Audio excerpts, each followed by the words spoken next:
We are running a little bit late. Sorry about that, but tutakuwa na nyinyi just in a few minutes. Give us another like 5-8 minutes. We shall be live. Poleni.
Hello everybody, welcome to Tuesday, and on Tuesday it's all about Tech Tuesday.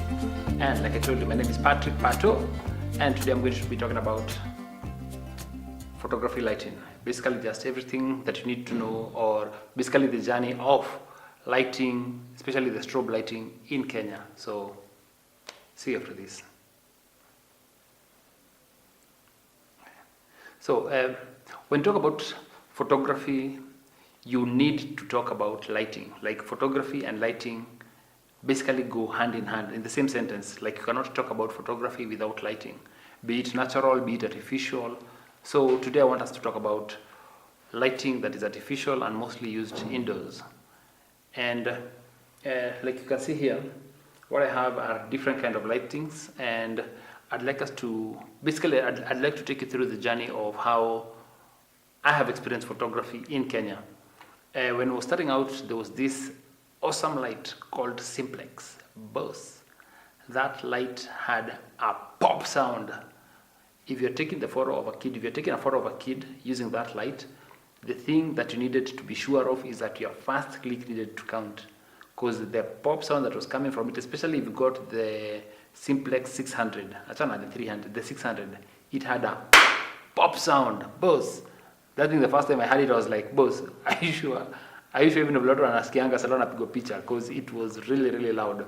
But, and then now, from that, what happened is the Simplex, because of the trigger, the kind of trigger that they used. Do I have any trigger? Okay, so this is a trigger. So this is the modern trigger. But before that, we used to have an infrared kind of a trigger. You can see it up here. So the infrared came before what we call Bluetooth. So after infrared, after the Simplex, okay, let me start again. Now, Simplex light studios were like the king of the kings for that time. Like if you didn't have a Simplex in your studio, so like Simplex was basically just the light for you to have.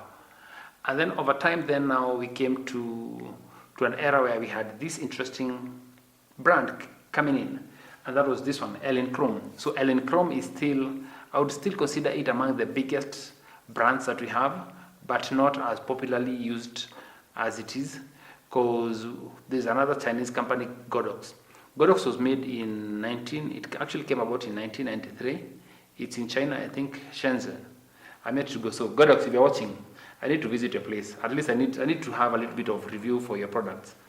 And so back to where I was. So now, after Simplex, now if you are actually a pro, then now you had to go to Chrome or another one called Boyens. Now, if you look at more of the kind of brackets that we're using, give me a sec. So when it comes to the kind of mounts that you have, there is this kind of a mount. Okay, I hope you can see this. So this is called a Boyens mount. You see those three notches. That is called a Boyens mount. Then now the other most popular mount is actually what you call an Chrome mount. Chrome mount is normally the one that has got like cat noses. Now those are the two most popular brands. And now it depends. It now depended on which one are you buying, because then now you had to buy the accessories for it. Buying accessories for it meant that you need to consistently buy that kind of brand. Boyens won. That's how most brands now after that came in with the Boyens mount. And actually, right now, if you're going to look for an Chrome mount, you'll actually have to buy it separately from the lights. But I still believe that this is among the best lights you can ever buy. I think I have had this since 2012. Yeah, since 2012. Yeah, and it's an amazing strobe. Just to tell you something about it is when you're buying this, it comes with its own box, soft boxes. But now the thing that I actually realized like a few years ago, I won't tell you how recent, but just a few years ago, is where we have this handle, underneath it actually gives you fuses, free fuse. Okay, like should the fuse get burned, like here there's a port for the fuse. If the fuse gets burned, you actually just replace it with the two extra fuse that are placed over here. And the advantage of this is that the remote for it gives you the advantage of adjusting the light to and fro. That is, you can either take it up or you can actually lower it. And you can even group it. You see the way Godox have come. Sorry, I'm jumping all over the place. But what Godox did is, when they came, is, I hope this is visible. Okay, let me just check. Good, yeah. Okay, awesome. So Godox came such that if you're shooting with Godox, you can actually group A, B, C, D, E. You can even change the channel. Now, the same thing with Chrome. With Chrome, you can actually do the same thing where you change the kind of channels that you're using. So you can decide, if you're having like 4 lights, you can set this one in group A, group B, group C, group D, and then I give it different power, so you don't need to be moving to the light every other time that you're shooting. So now, when it comes to, let me start now from a display, what I have in terms from the economic as you go to the most expensive. Now, the most economic light that you can buy over here is this, the MS300 Godox. MS300, now, this number over here means the kind of power that it gives you. So the smaller the number, the less the power. The bigger the number, the more the power in terms of the strobe light that it gives. And also the smaller the number, the longer the recycle time. The recycle time is the time it takes once the light pops for it to recycle again. So the recycle time for the smaller number is normally a bit longer, like around 5 seconds. And at times that 5 seconds can actually cost you if you are in the studio and you're shooting babies. So when you're looking for your lights, you also need to look at, this is where you start, okay? Get me right, okay? That is where you start your photography journey, and then that is where you want to end up at. It's very important for you to keep a note of that so that you know, this is where I'm starting, this is not where I'm going to stop. So even for those of you who are thinking in investing in studio photography, you need to know that this is where you start, but then that is where you want to finish. I would advise that probably by the time you're actually considering to have been where you want to be, at least get a 600, if not a 400 power light. Reason being of the recycle time, because when you're shooting, if you're in the photography and you're shooting babies, then at times they might be crying and then all of a sudden just pick up and smile. Like you need to have that power in your light to get that photo immediately that happens. Now after this, the MS, I'd probably go to the DE 300. Now I told you, Godox started in 1993, and it has been evolving over time, getting better. Now, while you are here in Africa, most of the time you'll probably get the brand called you'll get the Godox brand. But then now, when you're in the States, because the States normally uses less power. Here we use 210 to 20, but then in the States they use 110. Now, for that, they have another brand called the Flashpoint. Flashpoint and Godox is basically the same. Potato, same thing. Difference is one is meant for another country, this one is meant for this country. And so even the triggers, if you have a Godox trigger and you have a Flashpoint trigger, same thing, they will work for both cameras. And even how they name their products, it's basically just the same. So if you are abroad and you're thinking of coming to Kenya, don't worry, please come with it. If you're in Kenya and you go abroad and then you think, I have a deal, there is this brand called Flashpoint. Both, the same thing, same exact thing. It's just that the name they've actually just changed the name so that they can cater for a specific group of market, like a specific market group. Before I came live, I actually did a small research to find out how popular is the DE series. The DE series is not as popular. I think it just came in and went out as fast as it came. Now, the other brand is this, the QS series. This is the QS4. Okay, it's a bit heavy. Okay, so the QS4. The QS4 is another brand that is another build, actually another model that I'd say once you have this in your studio, you're good to go. You're set. Because now with this one, you have got a good refresh rate. You have got good. The build is also good, as you can hear. it's metal, but then now just this part, these two parts, actually only this part is plastic, this one is also metal. So in terms of build and in terms of wear and tear, then this is your workhorse. This is your donkey to do all the donkey work that you need. And behind, like in all of these lights, one thing that you'll find that it's very common is it will have the power on, power off. It will have this button for regulating, and then it will also have a place for channel, place for putting it on as a slave. Now when it comes to strobe lights, slave means that it is not the main contender, or it is not the main light that will actually fire. This one will depend on the flash coming in from the other light for it to trigger. Now, I had mentioned about infrared. Now, this is a very, very good pattern, and something that most of you should know in case you've been having this problem during your shoots. Now, do you see this light over here? This bulb over here, which is red. Now, if you put this on slave, this is what will actually make all the other flashes to flash, because immediately it gets that light from the other light, it will pop. I am not sure how it works, okay, in terms of the speed, but what I know for sure is if I have put my trigger, let's say on this one, and then the light is hit over here, they both flash at the same exact time. How that happens, please, uliza swali ingine. Hiyo mimi hapana iko tabua. So that is how it works. Now, the advantage of where we are currently in terms of technology is the triggers that we have are using a technology called radio frequency. Radio frequency is the same thing that we use on our phones, the same thing that we use on our TV stations, the same thing that we're using on TV, radio, and also on our telephones.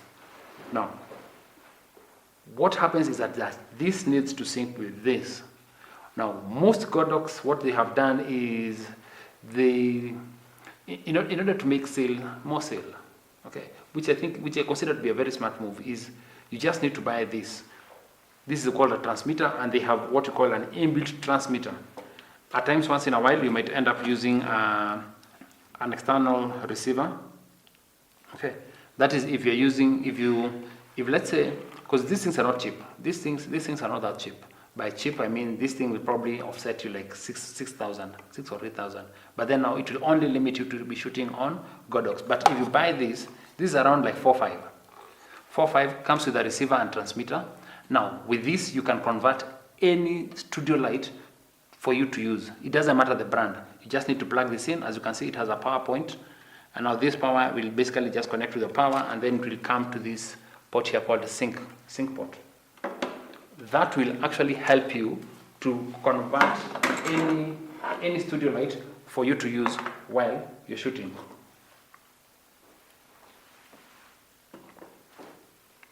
Now, outside the big strobes, we have got what we call flashes or speedlight or flashlights. Okay. Now, what those do is that you actually mount them on top of your camera. This is a good example. Now, this is a Yangno. Yangno almost came out the same time as Godox, if I'm not wrong. They almost came out at the same time. I need to refresh my research to just confirm. But what it did is that this one became a very big rivalry to the big brands that were there. During that time, if you bought a Nikon camera, you had to go for a Nikon flash. If you bought a Canon camera, you had to go for a Canon flash. If you had a Sony or a Fuji, you had to go for the flash, basically built for that brand. So it was either that there was no third party. Then now came this new cheap, very affordable speedlight. But in between there's a brand that came in. I don't know what happened, it just disappeared. It was called a Nisi. The Nisi brand was really good because it used to do what most of the big brands could do, but it wasn't that pocket friendly because the difference was like price difference was around, let's say around like $10. Okay, that's around like 10 Gs, 10 to 20 Gs. But now, this was a game changer. Oh, I'm so sure most of you still have this. Yongnuo. If you're starting out in photography, don't even think of any other flash other than Yongnuo. These things are beast. They are money savers. Okay? Because if you're looking at a Nikon flash, Nikon Canon, or a Sony brand flash, Even currently as we speak, if you're getting among the most latest one, you're looking at around 40,000, 50,000. But this one, my friends, this one you're looking at around, at most you're looking at around maybe 12,000, 15,000, if not 8,000, depending on the type. Because like this one is the Yangno 564. Okay, I think this is the last one that we bought before we decided to go to Godox. Godox, you should actually pay me for this live. Godox, Wachinku. We need to have this conversation in depth. Okay. So the advantage of this is that it came in with the HSS feature, which is really good. HSS basically means it has a high sync rate. Actually, HSS, yeah, high sync speed. And what that translates to you as a photographer is that when you're shooting a picture and you want to shoot it at a higher shutter speed, it gives you that flexibility of you shooting that, meaning you get like really very dramatic photos. Which reminds me, let me tell you a short story. Sometime back there was this group of us, I think like 4 or 5 of us. We used to call ourselves I've even forgotten the name. I'll remember the name now. Yes, the light chasers KE. Yes. Now the light chasers, what we used to do is that we used to go look for. This was just after Mutobatheka had started doing a lot of cityscapes and everything. So we used to go on top of a building, take nice, awesome cityscapes, and once in a while we would basically just use flashes, do a little bit of light painting and such. So this time we were like, well, at that time we were a bit broke. By a bit broke is that we could basically just afford the most basic of equipment like this. And we didn't even know what HSS means. Now one of us told us, boss, do you know what Emmanuel Jambo does? Emmanuel Jambo is a Sudanese professional photographer based in Kenya. By that time he was shooting for True Love. I don't know, is True Love still there? Okay. So True Love magazine, and he used to get these amazing exposures which we were trying to replicate. Because you know, among the most important things that you need to do as a photographer, especially when you're starting out, is you need to get a photographer whose work you admire, then try and replicate that work. So we were trying out to get that same look, you know, that look of there is light, but then there is not that much light.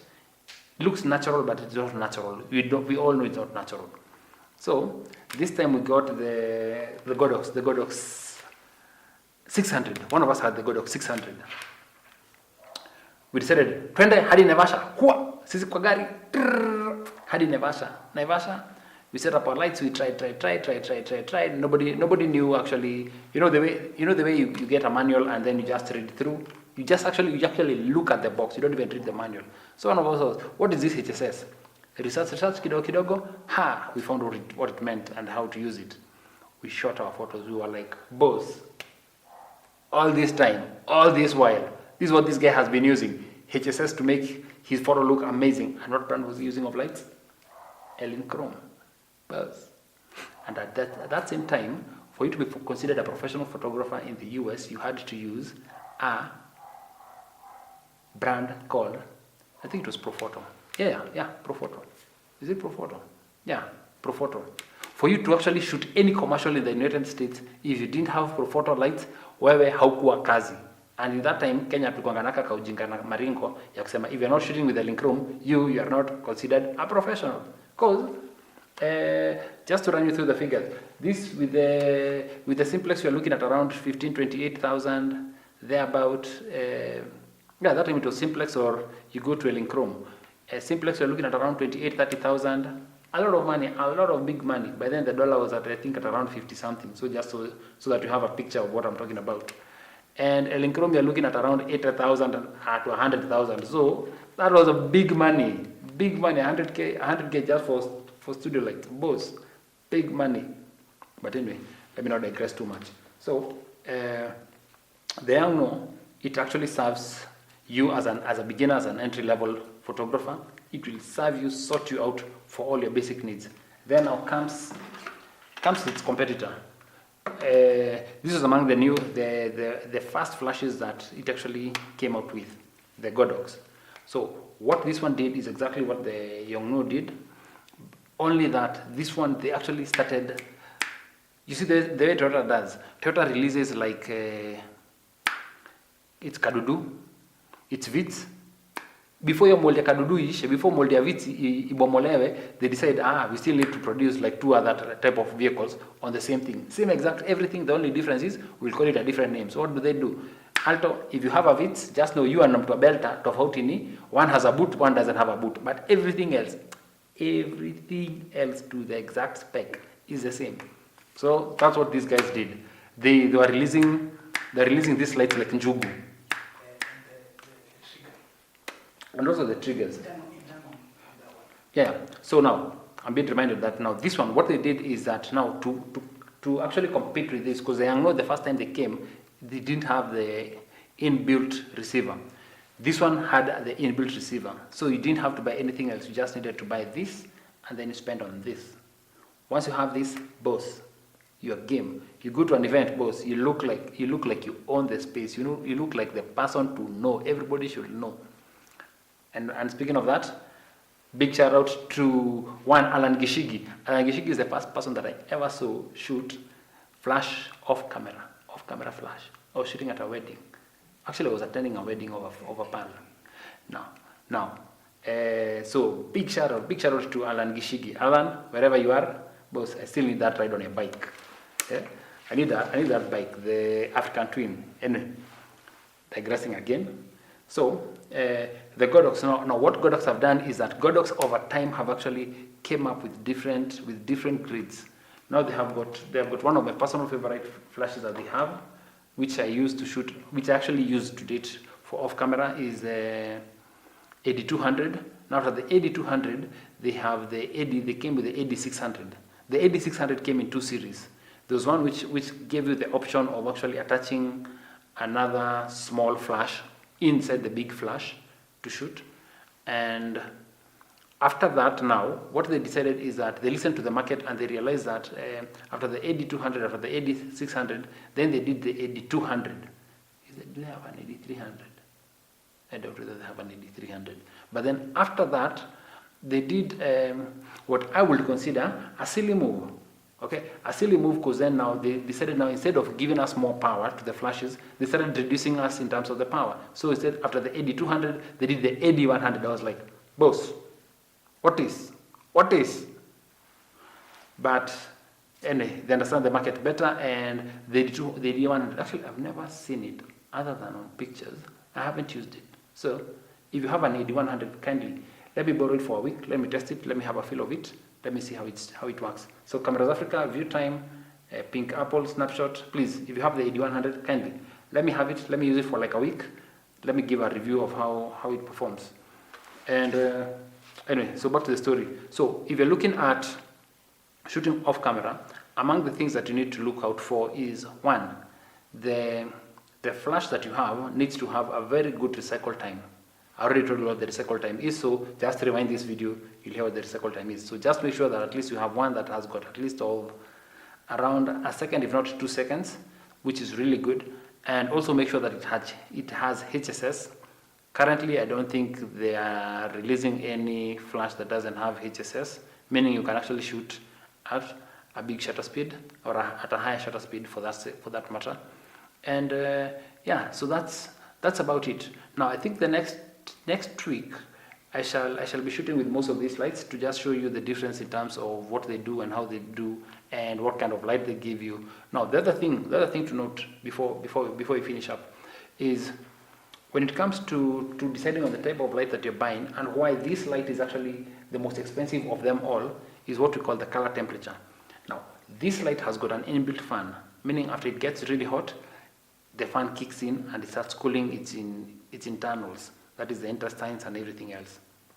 Now, these other lights, what it does is that if you shoot with them for quite a long and it heats up, it shuts, stops performing, kabisa, until it cools down, then it continues shooting. So, a higher price does not necessarily mean that it's just higher because of the name. No, this one actually comes in because of what it does. In that the color temperature, from the time you shoot photo number 1 to the time you shoot photo 1000, the color temperature remains the same. Color temperature, we shall talk about that another day, but right now just know that if you shoot with this other, the first time, the time you take photo number 1, the time you take photo number 300, you'll actually notice the difference in terms of the general color, because the color temperature of the light has actually changed. Most of the time, color temperature when you're shooting with your camera, it's normally at a Kelvin of around 5500, but that is good. And I think starting next week, I shall be taking and reading your comments and seeing how I can help you. So if you've got any comment, anything that you'd like me to talk about, kindly let me know. I'm here for you guys. Tujenge, we learn photography together, and yeah, we see how we can better understand and educate each other. And I shall also be starting out some photography training for those of you who are interested, especially in off-camera lighting and also in studio photography. So just watch out for this space, as I will soon be releasing the schedule and the fees of how to help all of you improve your photography skills. So until next week, this is me, Patrick, signing out for Tech Tuesday. For now.